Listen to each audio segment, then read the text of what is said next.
बेंगलुरु का एक और सीजन जहां पे विराट कोहली शायद ऑरेंज कैप जीत के जाएंगे लेकिन ट्रॉफी घर नहीं आएगी। फिनोमिनल कमबैक, मोमेंटम, एलिमिनेटर में पहुंचे लेकिन did they just eventually run out of steam? जो 6 मैचेस जीते थे वहां पे you not may be thinking about the big moment, लेकिन जब बिग मोमेंट आया राजस्थान रॉयल्स ने अपनी स्लाइड को रेस्ट किया और अब जगह बनाई है सेकंड क्वालिफायर में। वेल आरसीबी टीम और आरसीबी के फैंस खुश हो सकते हैं, गर्व के साथ सीजन को खत्म किया। They can definitely hold their heads high, very high, क्योंकि एक टाइम पे 1% चांस था, उसके आगे 0-0 लगा के 100% करना क्वालिफाई ये सबके बस की बात नहीं है, लेकिन किया। लेकिन एक बार फिर बहुत लेट किया। द बिग क्वेश्चन इज कि ऐसी परफॉर्मेंसेस के बावजूद व्हाई इज इट कि बेंगलुरु ने अभी तक ट्रॉफी नहीं जीती। I think to be fair मेरे को लगता नहीं कोई भी ये पूरी तरीके से 100% बोल सकता है ये है जी वजह जिसकी वजह से बेंगलुरु नहीं जीती। ये क्रिकेट का सबसे टफ टूर्नामेंट है एंड इट्स नॉट इजी। बहुत सारी टीम्स हैं जिन्होंने ट्रॉफी नहीं जीती। इनफैक्ट बेंगलुरु 3 बार फाइनल में आई है and I firmly believe that they have been one of the better consistent teams. लेकिन ऐसी परफॉर्मेंसेस के बावजूद when you have the best batter of the IPL जिसने 8000 रन बनाए हैं, how is he without a trophy? This is the $1 million question। और fans को एक बार फिर से consolation में जीना पड़ेगा that अरे एटलीस्ट कम बैक करके हमने क्वालिफाई तो किया। But this has happened far too often Bengaluru के लिए। तो चलिए आज बात करने की कोशिश करते हैं may be what is it जो बेंगलुरु को शायद अलग करना है। राजस्थान रॉयल्स भैया उनको कुछ अलग नहीं करना, वो अगले मैच में जा रहे हैं और मुझे लगता है कि चेपॉक के मैदान पे अपने इन स्पिन टू इन्स के साथ, अपनी इस क्रिकेटिंग जीनियस बॉलिंग स्मार्ट्स के साथ Rajasthan will be a little ahead of Hyderabad, जिनके पास प्लान ए के साथ साथ क्या प्लान बी है, क्या प्लान सी है, क्या प्लान डी है, क्योंकि एक ही तरीके से खेल रहे हैं। खैर उसके लिए अलग वीडियो, वो प्रीव्यू की बात करेंगे, लेकिन आज फोकस बेंगलुरु एक और सीजन कहां निकल गया हाथ से। So let's talk about that in a little extra. 8000 run बना लिए विराट कोहली ने यार, और 7000 से 8000 का फासला जो है ये 19 पारियों में तय कर दिया। Just took 19 innings to get 1000 runs. एक बार फिर से सेकंड बेस्ट सीजन, 973 आए थे 2016 में, यहां पे आए हैं 2008 से 2024 simply the best batter of the league, miles ahead. लेकिन ये तो सब जानते हैं, और व्हाई इज इट कि ट्रॉफी नहीं जीते हैं, चाहे वो इंटरनेशनल क्रिकेट हो या नहीं। ये टीम स्पोर्ट की सबसे बड़ी सच्चाई है कि एक player can be the best in the world, लेकिन टीम स्पोर्ट है बॉस। जब तक टीम एक साथ अच्छा नहीं करेगी तो आप ट्रॉफी नहीं जीतेंगे। And that is simply put one of the reasons. क्या बेंगलुरु ने जितना विश्वास विराट कोहली में दिखाया है उतना विश्वास किसी और प्लेयर में दिखाया है?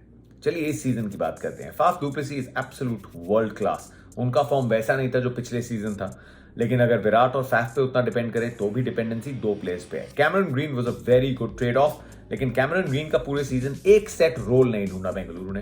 नंबर 3 पे अच्छा खेले, जो लगता था कि शायद एक अच्छी जगह हो सकती है कैमरन ग्रीन के लिए, क्योंकि वहां फिर भी आपको थोड़ी पेस मिलती है। एंड आई थॉट अगर रेगुलरली पूरा सीजन कैमरन ग्रीन 3 पे खेलते, he would have given you bigger returns.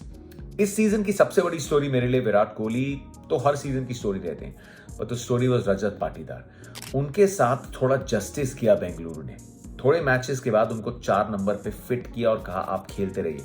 And look at the rewards. Rajat Patidar 15 पारियों में, जहां 13 बार उन्होंने बैटिंग करी, ही स्कोर्ड 395 रन्स 223 बॉल में, 30 के ऊपर का एवरेज, 177 का स्ट्राइक रेट, 21 चौके 33 छक्के। रजत पाटीदार याद रखिए 2 सीजन पहले एक रिप्लेसमेंट प्लेयर के तौर पे आए थे, ऑक्शन में भी नहीं लिया था आरसीबी ने। लवनीत सिसोदिया चोटिल हुए थे and he came in as a replacement player. लेकिन Glenn Maxwell has had a forgettable season, और एब्सोल्युटली शॉकिंग शॉट जो उन्होंने खेली, पहली गेंद अश्विन की, उसके बाद एक कैच छोड़ा। And you know I am a firm believer mental health में, एंड बीच में मैक्सवेल ने ब्रेक भी लिया था। I will never make a slide remark mental health पे, क्योंकि मेंटल हेल्थ एक बड़ा निजी टॉपिक है। And I don't know, maybe Glenn Maxwell is not in the right frame of mind. थोड़े अलग से दिखे, he didn't look very happy, he didn't look that into the game जो Glenn Maxwell लाते हैं। But this has been a season of that sorts, and जितनी बड़ी उम्मीद बेंगलुरु ने Glenn Maxwell पे लगाई है, he must feel gutted and disappointed कि उस तरीके के रिटर्न्स बिल्कुल नहीं दे पाए। बैट के साथ तो लगा ही नहीं सीजन ग्लेन मैक्सवेल आए। लेकिन क्या बेंगलुरु हमेशा विराट के साथ में अपने फॉरेन प्लेयर्स पे बहुत बड़ा दाव खेलती है? Is it a lot to do with कि यार फॉरेन प्लेयर्स हम कौन से बेस्ट लेके आए, उनको कैसे बेस्ट बैक किया जाए, उनसे कैसे बेस्ट रिटर्न्स लाए जाए, but do they may be do the same with the Indian players? May be not. क्योंकि ऐसा कैसे हो सकता है कि एक प्लेयर ने आपके लिए 8000 रन बनाए हैं, लेकिन उनके अलावा किसी भी और इंडियन ने 17 सीजन्स में 1000 का आंकड़ा पार नहीं किया? This is a big mystery. KL Rahul आपके पास थे, मयंक अग्रवाल आपके पास थे, देवदत्त पडिक्कल आपके पास थे, करुण नायर आपके पास थे। ये सब प्लेयर्स बेंगलुरु से होके गुजरे। इनमें से कुछ ने अपने करियर्स, केएल राहुल की करियर देखिए कितने रन बनाए। अब अच्छा लग रहा है कि रजत पाटीदार में वो विश्वास जता रहे हैं। बट आई स्टिल थॉट इस सीजन महिपाल लोमरोर ने 10 पारियों में बैटिंग की, मुश्किल बैटिंग की, लोअर ऑर्डर में बैटिंग की, बट 68 गेंदों में 125 run at a strike rate of 183। क्या महिपाल लोमरोर का यूज बेटर नहीं हो सकता था? सुयश प्रभुदेसाई वहां पे हैं।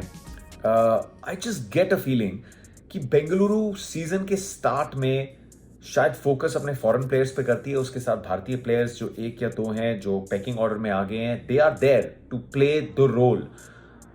अनुज रावत, महिपाल लोमरोर, सुयश प्रभुदेसाई, इनको थोड़ा फिट किया जाता है कि चलिए इनसे मुश्किल काम करा लेंगे। But if they just back them as much as the foreign players, I think Bengaluru को और बड़े रिवॉर्ड्स मिल सकते हैं।